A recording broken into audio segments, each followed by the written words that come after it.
Kawadhi nyime ni jodito mag Azimio omedo mako chung' motegno ni Raila Odinga ema pod en ogai mar riwruok mar Azimio la Umoja Wan Kenya. E twak margi gi jofwambo gikwedo weche mawachore ni Azimio nyalo bedo kod pek kaluwore kod dwaro mar Raila Odinga dhi bedo jakom mar duol mar riwruok pinje Afrika AUC. Wawinjane kaka gilose e sani.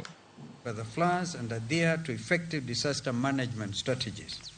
Azimio also insists that the Kenya Kwanza regime provides emergency relief services, including food, shelter, and medical care to meet the basic needs of all the displaced, evicted, and affected populations.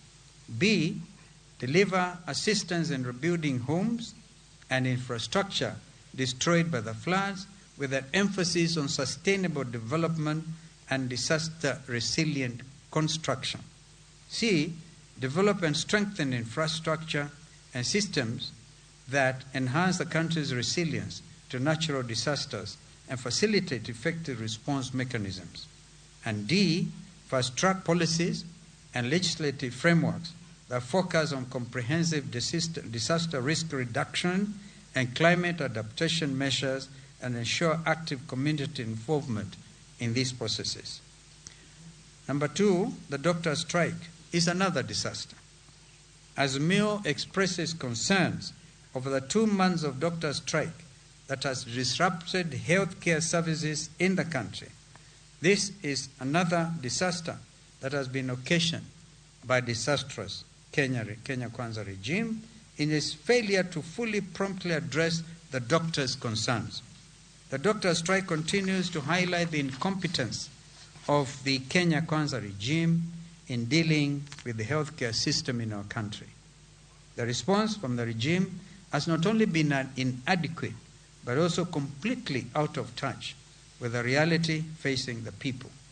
We note that the Labor and Relations Court has ordered the striking doctors and the government to reach an agreement within 48 hours, and I think time has been ticking. While we have seen the efforts by the doctors to end the strike, we are yet to see the commitment from the government side to do the same. We ask the Kenya Kwanza regime to take advantage of the 48-hour window given by the courts and immediately reach an agreement with doctors that will see a resumption of normalcy in public hospitals, failure to which we shall mobilize the public and other unions to join in a national strike. We have said this before, and there are various ways of actually joining in this endeavor. What we're basically saying is, can this matter come to an end? As a result of these floods, waterborne diseases are now, we've seen the headlines in the major newspapers today, problem with cholera in Tana River County and elsewhere, everywhere. Now, with the doctors on strike, what else can this be other than disastrous? On the critical matter of General Ogola's death, we demand for a parliamentary select committee immediately. On April the 18th, 2024, the Chief of Defense Forces, General Francis Omondi Ogola, lost his life in the course of duty.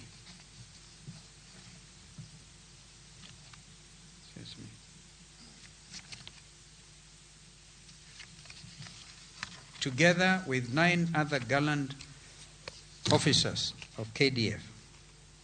We note with concern that the Kenya Kwanza regime has moved on swiftly, leaving the families of the departed soldiers with no help. They also are yet to establish a time-bound public inquiry into the cause of the chopper crash. We reiterate our earlier demands of securing the services of independent and international experts or investigators who will get to the bottom of this matter. The ongoing investigations by the Kenya Air Force is a limited internal affair that does not satisfy the requirement of an open, transparent, independent, and credible investigation. We too demand that a parliamentary select committee inquiring into the tragedy be set up immediately. Kenyans are concerned and suspicious that the tragic death of the 4-star general and his colleagues may be connected to sinister political machinations.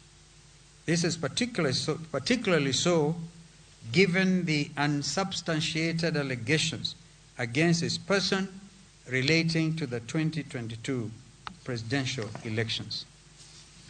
And fourthly, we want to deal with the fake fertilizer disaster. As Azimio, we thank the 149 members of the National Assembly who voted to impeach the Cabinet Secretary for Agriculture and Livestock Development. We are aware that his impeachment trial is ongoing, with Parliament calling for a special sitting to deliberate on the Select Committee report on Monday the 13th.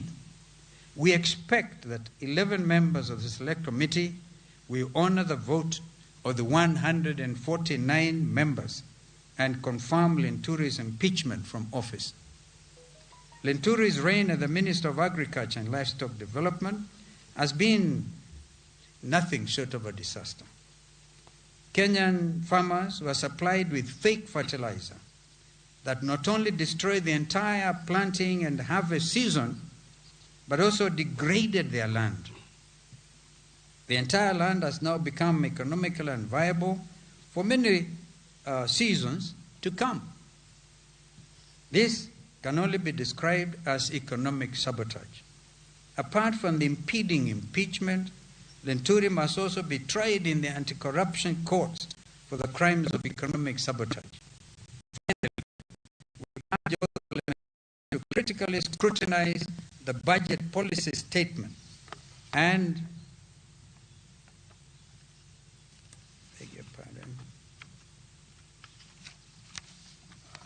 the coming Finance Bill 2024, which is bound to introduce a new wave of taxes with disastrous consequences for ordinary Kenyans who are already suffering from the current high cost of living. Indeed, we conclude that Kenya Kwanza is so far a disastrous regime that should be impeached in its entirety. But we are not into that. Jotelo kod jodak e kaunti ma Meru owuok oko machung' motegno e tok jatend migawo mapu Mithika Linturi e wi mibadhi maluore ka giwacho ni gin miriambo kendo gin gi paro marach. Ka giloso e boma ma Maua, yo Meru kocha, jotelo go kotelnegi kod jalup gavana ma Meru gi spika mar kaunti ma Meru e kind jotelo mamoko okwayo jatend piny William Ruto mondo ochung' motegno kod Mithika Linturi.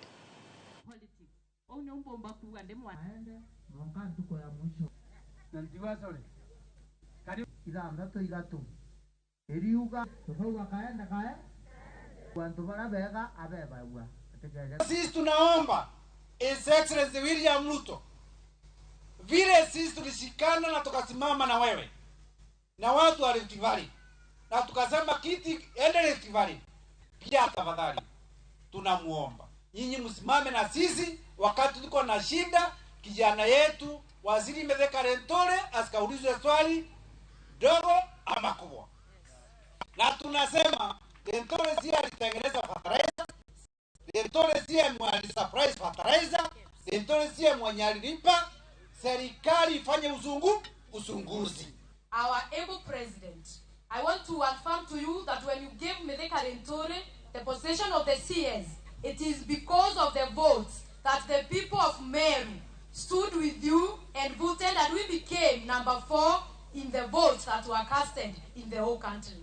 So it is our prayer as the leaders of Meru and the residents of Meru, please, humbly requesting you, when the committee will be tabling the report on Monday next week, we want Mithika to be back to a seat. Kwa hivyo tunaomba His Excellency the Deputy President, His Excellency the President, usikubali kuharibiwa serikali yako kwa kutolewa the best performing minister kwa agriculture, Mheshimiwa Mithika Linturi.